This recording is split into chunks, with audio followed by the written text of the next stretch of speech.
स्थिति आपको बता दें, मेरठ में कोरोना वायरस से 16वीं मौत हो गई है। बड़ी खबर मेरठ से आपको बता रहे हैं, मेरठ में कोरोना वायरस से 16वीं मौत तो हुई है। कोरोना संक्रमित 65 वर्षीय बुजुर्ग की मौत हुई।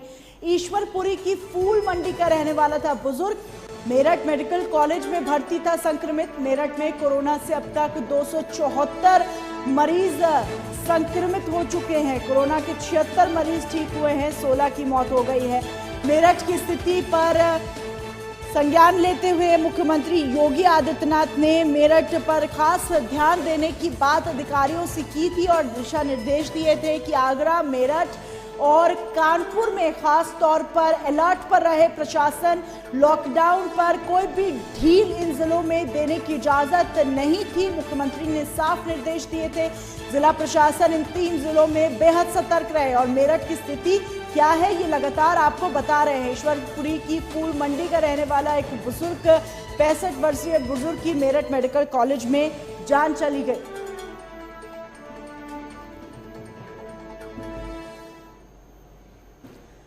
लोकेश हमारे सहयोगी मेरठ से इस पूरी खबर पर लाइव जुड़ चुके हैं। लोकेश, जिस तरीके की स्थिति मेरठ की होती जा रही है दिन प्रतिदिन, जैसे कि अभी ही पता चला कि 16वीं मौत मेरठ में हो गई है, मुख्यमंत्री योगी आदित्यनाथ भी लगातार निर्देश दे रहे हैं तमाम अधिकारियों को कि इन जिलों में सतर्क रहने की बहुत ज्यादा जरूरत है। मेरठ, आगरा और कानपुर जिले का नाम था इसमें शामिल।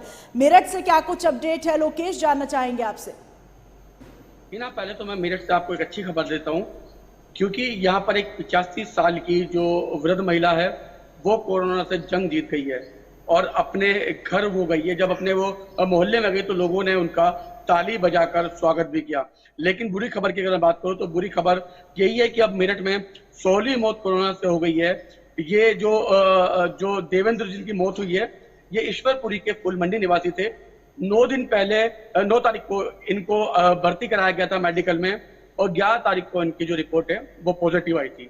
आज सुबह इलाज के दौरान इनकी मौत हो गई। बताया जा रहा है कि वेंटिलेटर पर इनको रखा गया था, लेकिन डॉक्टर इनकी जान नहीं बचा पाए। जब इनके परिवार से हमारी बात हुई तो इनके बेटे ने गंभीर आरोप लगाए हैं स्वास्थ्य विभाग पर। उनके बेटे का साफ तौर पर कहना है कि जब से उनके पिताजी की रिपोर्ट पॉजिटिव आई है, तब से वो लगातार स्वास्थ्य विभाग से गुहार लगा रहे हैं और कह रहे हैं कि उनके परिवार का सैंपल भी लिया जाए और कोरोना जांच के लिए भेजा जाए। लेकिन अभी तक, यानी कि 11 तारीख को उनके पिता पॉजिटिव आए थे और अब उनकी मौत भी हो चुकी है, लेकिन अभी तक उनके परिवार के किसी भी सदस्य का सैंपल नहीं लिया गया है और उनको होम क्वारंटाइन ही किया हुआ है। ये घर में 5 सदस्य। लोकेश, बहुत अच्छी बात है कि आपने शुरुआत एक पॉजिटिव न्यूज से की, लेकिन ये जो खबर अभी आप बता रहे हैं बेहद चिंता का यह विषय है। क्यों परिवार की सैंपलिंग नहीं ली गई है? क्यों तमाम जो एहतियात है वो नहीं बरते जा रहे हैं? इसके बारे में क्या किसी अधिकारी से कोई बातचीत लोकेश आपकी हो पाई है?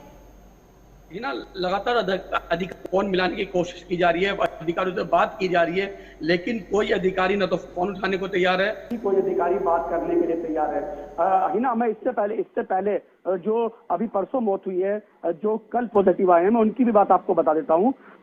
2 दिन पहले उनको भर्ती कराया गया था, यानी 11 तारीख को उनको भर्ती कराया गया था। उनकी 11 तारीख को भर्ती होने के बाद 13 तारीख को जो रिपोर्ट है वो पॉजिटिव आती है, यानी कि 2 दिन बाद 11 तारीख को उनकी मौत हो जाती है। उसके बाद 13 तारीख को उनकी रिपोर्ट पॉजिटिव आती है। आप देखिए कि मरने के 2 दिन बाद अगर रिपोर्ट पॉजिटिव आएगी तो ये संक्रमण है वो कितना फैलेगा, क्योंकि जो व्यक्ति मुफ्तियान के थे, मुफ्तीवाला के थे, उनके जनाजे में भी काफी लोग गए थे, क्योंकि जब तक किसी को नहीं पता था कि उनकी मौत कोरोना से हुई है। उनके परिवार के लोग भी उनके साथ थे। पूरी तरीके से जो उनको लेके गए थे वो वही तब चल रहा था जैसे एक नॉर्मल इंसान के साथ चलता है, नॉर्मल डेथ के साथ चलता है। तो उनकी जद में भी काफी लोग आए होंगे। तो कहीं ना कहीं जो स्वास्थ्य महकमा है वो मेरठ में वास्तव में फेल दिखाई दे रहा है। इंसान मर जाता है, बाद में उसकी रिपोर्ट पॉजिटिव आती है।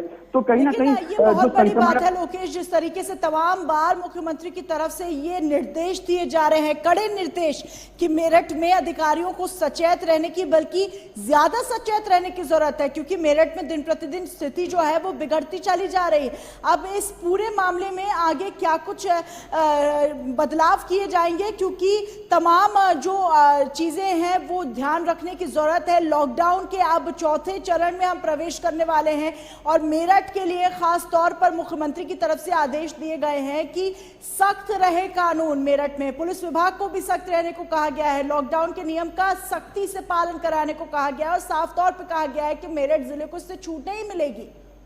जी बिल्कुल हिना, मेरठ में कल रात ही घोषणा कर दी थी डीएम ने कि पूरी तरह मेरठ में आज कंप्लीट लॉकडाउन रहेगा और उसका पालन भी आज लोग कर रहे हैं। मेरठ में पेट्रोल पंप, दवाइयां और बैंक, इसके अलावा दूध की सप्लाई छोड़ के बाकी सब चीजें पूरी तरह बंद हैं। यानी कि जो इमरजेंसी सेवाएं हैं सिर्फ वही चल रही हैं और बाकी सब चीज बंद है। और डीएम ने साफ तौर पे हिदायत भी दी है और लोगों को आदेश भी दिया और लोगों को कहा भी है कि अगर कोई घर से बाहर निकला तो उस पर मुकदमा होगा और उस पर सख्त कार्रवाई की भी जाएगी। तो उसका असर दिख भी रहा है, लोग सड़कों पर नहीं निकल रहे हैं बेवजह। पूरी तरह मेरठ में ये जो कंप्लीट लॉकडाउन है उसका असर दिखाई दे रहा है ना। कि जनता को अब और ज्यादा सचेत रहने की जरूरत है। जिस तरीके से तमाम जो खबरें हम आपको दिखा रहे हैं, हालात मेरठ में खराब होते जा रहे हैं, इसके लिए घरों में रहें, लॉकडाउन के नियमों का पालन करें, क्योंकि बहुत जरूरत है कि मेरठ को रेड जोन से निकालकर ऑरेंज जोन और फिर ऑरेंज से निकालकर ग्रीन जोन में डाला जाए। तमाम जानकारियों के लिए बहुत शुक्रिया।